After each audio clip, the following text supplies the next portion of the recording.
శ్రీగురుభ్యో నమ. హరి ఓం. ముక్తా విద్రో మహిమణేలధవలచ్చాయి ముఖేశ్చరక్షణై యుక్తా విందు నిబద్ధన రత్న ముకుటాం తత్వార్థ వర్ణాత్మికాం గాయత్రీం వరదా అభయాం కుశకశం శుభ్రం కపాలాం గదాం శంఖం చక్రమధార విందయుగలం హస్తేర్వహం తీం భజే యో దేవ సవితాస్మాకం ధియో ధర్మధిగోచరః పరారయత్తస్యద్బర్గా సద్వరేణ్యముపాస్మహే సర్వం వేదమాత గాయత్రీ కటాక్షఫలసిద్ధ్యర్థం. గురువుగారు ఎప్పుడు చూసినా ఆర్థికమైన విషయాల గురించి లేదా కోర్టు వ్యవస్థల గురించి మాత్రమే మీరు చెప్తున్నారు.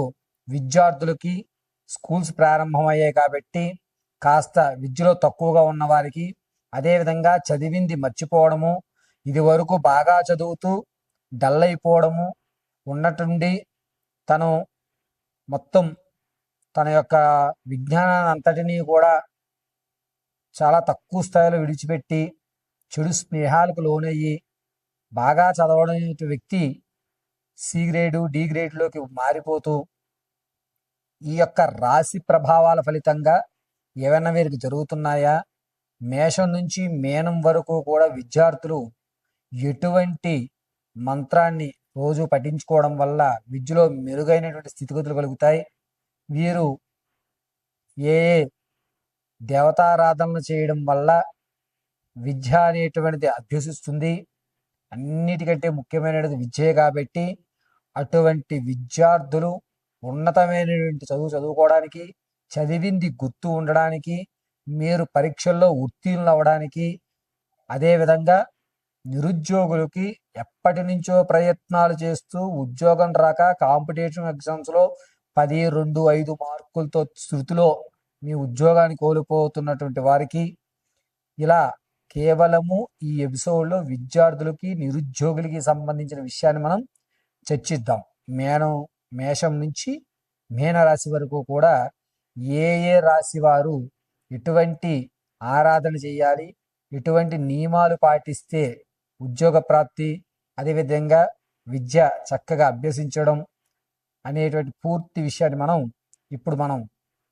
చర్చించుకుంటూ అసలు విద్యార్థుల్ని ఉన్నతంగా తీర్చిదిద్దాలంటే చదువుని ఎప్పుడు చదువుకోవాలి, ఏ సమయంలో చదువుకోవాలి అనేటువంటి విషయాలను కూడా పూర్తిగా మనం చర్చిద్దాం. విద్యార్థులు చదువుకునే టైము తెల్లవారుజామున 5 గంటల నుంచి 6:30లోగా చదువుకోవాలి. ఏ విధంగా చదువుకోవాలి అనేది ప్రతి రాశి వారికి కూడా చదువుకునేటువంటి సమయాన్ని మీకు చెప్పడం జరుగుతుంది. కుంభరాశిలో విద్యార్థులకి ఈ సంవత్సరంలో ఆగస్టు వరకు కూడా చదువు మీద అత్యంత శ్రద్ధ ఉంటుంది. ఆగస్టు తర్వాత నుంచి చదువు మీద శ్రద్ధ అనేటువంటిది ఏర్పడుతుంది. ఎప్పుడు ఉగాది వరకు కూడా ఆటలు, క్రీడారంగము, లేకపోతే కనుక ఇతర కార్యక్రమాలలో మాత్రమే పాల్గొనడానికి ఎక్కువ అశ్రద్ధ చూపిస్తారు. చదువు పట్ల శ్రద్ధ అనేటువంటిది ఆగస్టు తర్వాత వీరికి తగ్గుతుంది. కేవలము చదువు ఒక్కటే ప్రాధాన్యత కాదు, ఇతర రంగాలు కూడా ఉన్నాయి, మేము వాటిలో మా ప్రతిభను పరీక్షిద్దాం అనుకుంటున్నాము అని చెప్తుంటారు. కానీ పిల్లలు గుర్తుపెట్టుకోండి, మీరు ఏ రంగానికి వెళ్ళినా మీరు ఇంటర్వ్యూస్కి వెళ్ళేటప్పుడు మీకు ఒక కాగితం ఉండాలి. 10th క్లాస్ పాస్ అనేటువంటి కాగితం, కాలేజీ వాళ్ళు ఇచ్చేటువంటి సర్టిఫికెట్ అనేది ఖచ్చితంగా ఉండాలి. కాబట్టి కుంభరాశుల విద్యార్థులు చదువు కూడా ప్రాధాన్యతయే.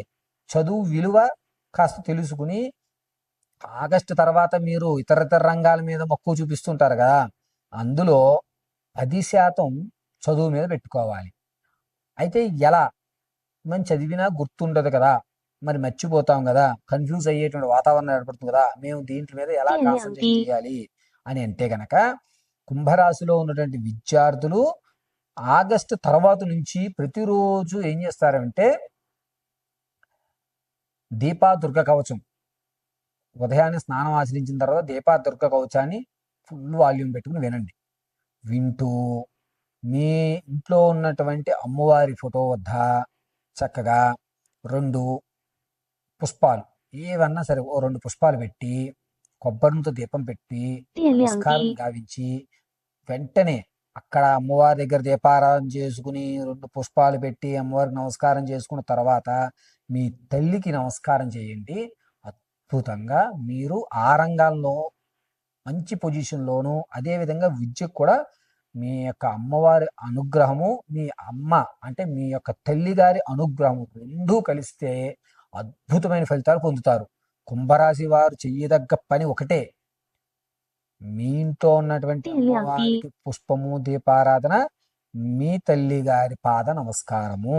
ఇవి రెండూ కూడా కుంభరాశి వారిని రక్షించేటువంటి సాధకులు. మీరు చదివింది మర్చిపోరు, మీరు అనుకున్న విషయాల్లో కూడా ఒక స్థాయిలో ఉండడానికి అవకాశం ఏర్పడుతుంది. ప్రతిరోజు కూడా ఈ కుంభరాశిలో ఉన్న విద్యార్థులు సాయంత్రం వేళ మీ అమ్మగారి కాళ్ళకు నమస్కారం చేసి పడుకోండి. మీరు ఏదైతే చదువుదాం అనుకుంటున్నారో మీ అమ్మగారి కాళ్ళకు నమస్కారం చేసి, తర్వాత ఏదైతే టఫ్ క్వశ్చన్స్ ఉన్నాయో ఆ క్వశ్చన్ చదివి పుస్తకం మూసేసుకుని మరుసటి రోజు ఉదయాన్నే లేచి అమ్మవారికి చక్కగా దీపారాధన గావించుకుని 2 పుష్పాలు పెట్టి అక్క నమస్కారం చేసి, మీ తల్లిగారికి నమస్కారం చేసి, మళ్ళా పుస్తకం తీసి రాత్రి ఏదైతే చదివారో అదే ప్రశ్న మళ్ళీ ఇంకొకసారి చదవండి. అంతే, మీరు అనుకున్న స్థాయిలో ఉంటారు. నిరుద్యోగులు కూడా ఇదే ఫలితం. ఎందుకంటే ఉద్యోగ ప్రాప్తి అనేటువంటిది మీకు చదువు మీద చదువుకున్నటువంటి సర్టిఫికేట్ల కంటే ఇతర క్వాలిఫికేషన్లోనే మీరు చెప్పమని ఉద్యోగం వచ్చే అవకాశాలు ఏర్పడుతున్నాయి. చదువులో సర్టిఫికేట్లతోటి ఉద్యోగ ప్రాప్తి కలిగేటువంటి అవకాశము కుంభరాశి వారికి చాలా తక్కువగా ఉంది. అది కూడా అక్టోబర్ 13వ తారీఖు నుంచి నవంబర్ 24 మధ్యలో ఉద్యోగం కలిగేటువంటి అవకాశం ఏర్పడుతుంది.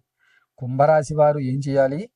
మీ ఇంట్లో ఉన్నటువంటి అమ్మవారిని, మీ యొక్క తల్లిగారిని ఈ 2 ఆరాధనలు చేయడం వల్ల కుంభరాశి ఉన్నటువంటి విద్యార్థులకి వచ్చేటువంటి ఆగస్టు తర్వాత ఇతర రంగాల్లో కానీ వ్యవస్థలో కానీ ఉన్నతమైన స్థాయి ఏర్పడుతుంది. ఇంకొక విషయం గుర్తుపెట్టుకోండి, కుంభరాశిలో ఉన్నటువంటి విద్యార్థులు ఆగస్టు మొదటి వారం వరకు కొంచెం జాగ్రత్తగా ఉండండి. స్కూల్లో కానీ ఇక్కడ కాలేజీల్లో కానీ కొట్లాట జరుగుతాయి. మీరు అటువంటి జరిగినప్పుడు కొంచెం దూరంగా ఉండండి. లేకపోతే లేనిపోతే మీ పేరుని అక్కడ ఉపయోగించేటువంటి అవకాశం ఏర్పడుతోంది. ఆగస్టు 2వ వారం దాటిందా మీకు కలిసి వచ్చినట్టు. ఆగస్టు 2వ వారం లోపు ఎక్కడైనా గొడవలు జరిగినా, స్కూల్లో గొడవలు జరిగినా, కాలేజీల్లో గొడవలు జరిగినా, లేకపోతే రోడ్డు మీద గొడవలు జరుగుతున్నా మీరు ఆ దరిదాపుల్లో ఉండకుండా ఉండడం తస్మాత్ జాగ్రత్తగా ఉండాలి. దీప దుర్గ కవచము అనేటువంటిది కుంభరాశి వారు వినడం అత్యంత శ్రేయస్కరంగా ఉంటుంది. మరిన్ని విషయాలు తెలుసుకోవడానికి కింద స్క్రోల్ నెంబర్ని సంప్రదించండి. పూర్తి విషయాలన్నీ కూడా చర్చించి చెప్పడం జరుగుతుంది.